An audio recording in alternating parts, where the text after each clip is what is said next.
D K Shivakumar ಅವರು ಮನ ಬಂದಂತೆ ಹೊತ್ತು ಮಾತನಾಡಿದ್ದಾರೆ. ಅಧಿಕಾರದ ಮದಾಂಗ್ ಮಾತನಾಡಿಸಿರ್ಬೋದು ಅಂತೇಳಿ ನನ್ನ ಭಾವನೆ. ನಾನು ತಮ್ಮ ಮುಖೇನ ರಾಜ್ಯದ ಉಪಮುಖ್ಯಮಂತ್ರಿ ಕೇಳೋದಕ್ಕೆ ಇಚ್ಛೆ ಪಡ್ತೇನೆ. ಈ ಸರ್ಕಾರದ ಯೋಗ್ಯತೆಗೆ ಬೆಂಗಳೂರಿನಲ್ಲಿ ರಾಜ್ಯದಲ್ಲಿ ಒಂದು ಗುಂಡಿ ಮುಚ್ಚೋದಕ್ಕೂ ಕೂಡ ಸಾಧ್ಯ ಆಗಿಲ್ಲ. ಇವತ್ತು ಭ್ರಷ್ಟಾಚಾರದ ಬಗ್ಗೆ ಮಾತನಾಡ್ತಾರೆ.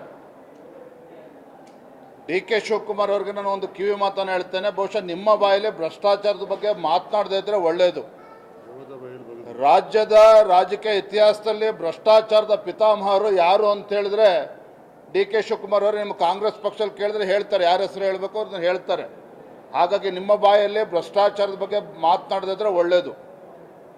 ಯಾವ ಪುರುಷಾರ್ಥಕ್ಕೆ ಮಾತನಾಡ್ತಾ ಇದ್ದೀರಿ? ನಿಮ್ಮ ಯೋಗ್ಯತೆಗೆ ಇವತ್ತು ರಾಜ್ಯದಲ್ಲಿ ಈ ಕಾಂಗ್ರೆಸ್ ಸರ್ಕಾರ ಬಂದಾಗಿನಿಂದ 2.5 ಲಕ್ಷಕ್ಕೂ ಹೆಚ್ಚು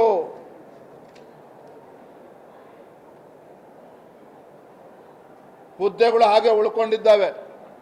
ಸರ್ಕಾರಿ ಇಲಾಖೆಗಳಲ್ಲಿ ಇವತ್ತು ಹುದ್ದೆ ನೇಮಕಾತಿ ಮಾಡೋದಕ್ಕೆ ಸಾಧ್ಯ ಆಗಿಲ್ಲ. ನಿಮ್ಮ ಸರ್ಕಾರ ಸರಿಯಾದ ಕ್ರಮವನ್ನು ಕೈಗೊಳ್ಳದಿರ್ತಕ್ಕಂಥ ಪರಿಣಾಮವಾಗಿ ನೋಡಿ, ಇವತ್ತು ದಾವಣಗೆರೆ ಜಗಳೂರಿನ ತಾಲೂಕು ಅಂಜಿನಪ್ಪ ಇವತ್ತು ಒಬ್ಬ ನಿರುದ್ಯೋಗ ಯುವಕ ಆತ್ಮಹತ್ಯೆ ಮಾಡಿಕೊಂಡಿದ್ದಾನೆ. ಕಾರಣ ಏನು? ಈ ಸರ್ಕಾರ ಬಂದಾಗಿನಿಂದ ಇವತ್ತು ಖಾಲಿ ಹುದ್ದೆಯನ್ನು ಭರ್ತಿ ಮಾಡ್ತೇವೆ ಅಂತ ಹೇಳಿಕೊಂಡು ಖಜಾನೆಯಲ್ಲಿ ದುಡ್ಡಿಲ್ಲ ಅಂಥೇಳಿ ಒಳ ಮೀಸಲಾತಿ ನೆಪವನ್ನು ಮಾಡಿಕೊಂಡು ಇವತ್ತು ಹುದ್ದೆಯನ್ನು ಭರ್ತಿ ಮಾಡೋದಕ್ಕೆ ಸಾಧ್ಯ ಆಗ್ತಾ ಇಲ್ಲ. ನಿಮಗೆ ಖಜಾನೆ ಖಾಲಿ ಆಗಿದೆ ಅಂತ ಹೇಳಿದ್ರೆ ಸಿಟ್ಟು ಬರ್ತದೆ ನಿಮಗೆ. ಇವತ್ತು ಮುಖ್ಯಮಂತ್ರಿಗಳ ತವರು ಜಿಲ್ಲೆ ಚೈತ್ರ ಬಿ, ಕುರುಬೂರು ಗ್ರಾಮ, ಟಿ ನರಸೀಪುರ, ಮೈಸೂರು ಜಿಲ್ಲೆ. ಈ ಯುವತಿ 32 ಬಾರಿ ಖೋಖೋ ಸ್ಪರ್ಧೆಯಲ್ಲಿ 32 ಬಾರಿ ರಾಷ್ಟ್ರ ಮಟ್ಟದಲ್ಲಿ ಅಂತಾರಾಷ್ಟ್ರ ಮಟ್ಟದಲ್ಲೂ ಕೂಡ ಸ್ಪರ್ಧೆಯಲ್ಲಿ ಭಾಗವಹಿಸಿದ್ದಾರೆ.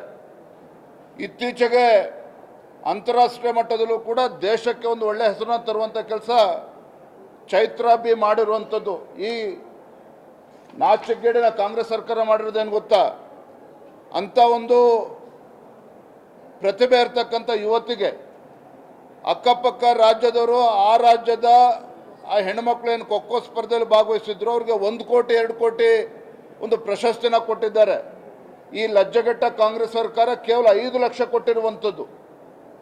ಚೈತ್ರ ಬಿ ಆ ಯುವತಿ ಏನು ಮಾಡಿದ್ದಾಳೆ, ಖೋಖೋ ಏನು ಮಾಡಿದ್ದಾಳೆ ಹುಡುಗಿ ಅಂತ ಹೇಳಿದ್ರೆ 5 ಲಕ್ಷ ಸರ್ಕಾರದ ಮುಖಕ್ಕೆ ವಾಪಸ್ ಬಿಸಾಕಿದ್ದಾಳೆ. ಅಕ್ಕಪಕ್ಕ ರಾಜ್ಯಗಳಲ್ಲಿ 1 ಕೋಟಿ 2 ಕೋಟಿ ಕೊಟ್ಟಿದ್ದಾರೆ, ನೀವು 5 ಲಕ್ಷ ಕೊಟ್ಟು ನನಗೆ ಅಪಮಾನ ಮಾಡ್ತಾ ಇದ್ದೀರಿ ಅಂಥೇಳಿ ಇವತ್ತು ಚೈತ್ರ ಇವತ್ತು ಸರ್ಕಾರಕ್ಕೆ 5 ಲಕ್ಷನ ವಾಪಸ್ ಕೊಟ್ಟಿರ್ತಕ್ಕಂಥ ಘಟನೆನೂ ಕೂಡ ಇವತ್ತು ಆಗಿರುವಂಥದ್ದು. ಇದು ಖಜಾನೆ ಖಾಲಿ ಆಗಿಲ್ದ ಅಂದರೆ ಮತ್ತೇನು? ಖಜಾನೆ ಖಾಲಿ ಆಗಿದ್ದಕ್ಕೇ ಈ ರೀತಿ ಮಾಡ್ತಾ ಇರುವಂಥದ್ದು. ಇದೇ ಮಂಡ್ಯ ಜಿಲ್ಲೆ ಸ್ವಾತಂತ್ರ್ಯ ಯೋಧರಿಗೆ ಕಳೆದ 8 ತಿಂಗಳಿಂದ ಗೌರವಧನ ಕೊಡೋದಕ್ಕೆ ಆಗಿಲ್ಲ ಕಾಂಗ್ರೆಸ್ ಸರ್ಕಾರಕ್ಕೆ. ಕಾರಣ ಏನು? ಖಜಾನೆ ಖಾಲಿ ಇದೆ ಅಂತೇಳಿ. ಇಂಥ ಕೆಟ್ಟ ಪರಿಸ್ಥಿತಿಯಿಂದ ಯಾವುದೇ ರಾಜ್ಯ ಸರ್ಕಾರಕ್ಕೆ ಬಂದಿರಲಿಲ್ಲ. ಇವತ್ತು ಖಜಾನೆ ಖಾಲಿ ಅಂತ ಹೇಳಿದ್ರೆ ಪಾಪ ಮುಖ್ಯಮಂತ್ರಿಗಳಿಗೆ ಉಪಮುಖ್ಯಮಂತ್ರಿಗಳಿಗೆ ಸಿಟ್ಟು ಬರ್ತದೆ. ಯಾವನಿಗೋ ದಬ್ಬಾಳಿಕೆ ಮಾಡ್ದಂಗೆ ಬೆದರಿಕೆ ಹಾಕ್ದಂಗೆ ಡಿ ಕೆ ಶಿವಕುಮಾರ್ ನನಗೆ ಹಾಕೋದಕ್ಕೆ ಬರಬೇಡಿ.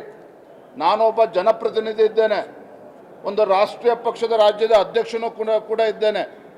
ಯಡಿಯೂರಪ್ಪನವ್ರ ಮೇಲೆ ಯಾವ ರೀತಿ ರಾಜಕೀಯ ಷಡ್ಯಂತ್ರ ನಡೀತು, ಯಾವ ರೀತಿ ಯಡಿಯೂರಪ್ಪನವ್ರ ಮುಖ್ಯಮಂತ್ರಿ ಸ್ಥಾನದಿಂದ ಇಳಿಸಿದ್ರೆ ತಮ್ಮ ರಾಜಕೀಯ ಬೆಳೆ ಬೆಳೀತದೆ ಅಂತೇಳಿ ಯಾರ್ಯಾರು ಯಾವ ರೀತಿ ಷಡ್ಯಂತ್ರ ಮಾಡಿದ್ದಾರೆ ಬರೋ ದಿನಗಳನ್ನು ತಿಳಿಸ್ತೇನೆ.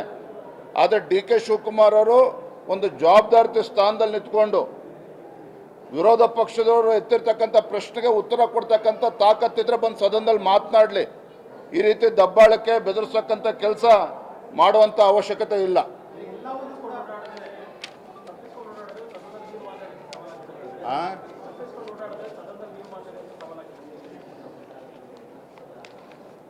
ಸದನದಲ್ಲಿ ನಾನು ಎಲ್ಲ ದಿನಗಳು ಸದನದಲ್ಲಿ ಕಳೆದ 2 ದಿನ ಮಾತ್ರ ದೆಹಲಿ ಪ್ರಯಾಣ ನಿಮಿತ್ತ ನಾನು ಬರೋಕ್ಕೆ ಸಾಧ್ಯ ಆಗಿಲ್ಲ.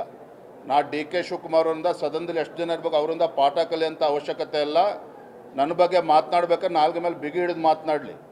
ಯಡಿಯೂರಪ್ಪನವ್ರ ಬಗ್ಗೆ ಆಗಲಿ ಮತ್ತೊಬ್ಬರ ಬಗ್ಗೆ ಆಗಲಿ ಆಗಲೇ ಹೇಳಿದ್ನಲ್ಲ, ಭ್ರಷ್ಟಾಚಾರದ ಬಗ್ಗೆ ಮಾತನಾಡ್ತಕ್ಕಂಥ ಯೋಗ್ಯತೆ ಡಿ ಕೆ ಶಿವಕುಮಾರ್ ಅವ್ರಿಗೆ ಇದೆಯಾ? ಹೋಗಿ ಕಾಂಗ್ರೆಸ್ ಪಕ್ಷದಲ್ಲೇ ಕೇಳ್ಕೊಳ್ಳೋದನ್ನು ಮಾಡಲಿ ಒಳ್ಳೆ ಕತೆ. ನಾವೇನು ಎದುರ್ಕೊಂಡು ಓಡೋಗ್ತಾ ಇದ್ದೀವ?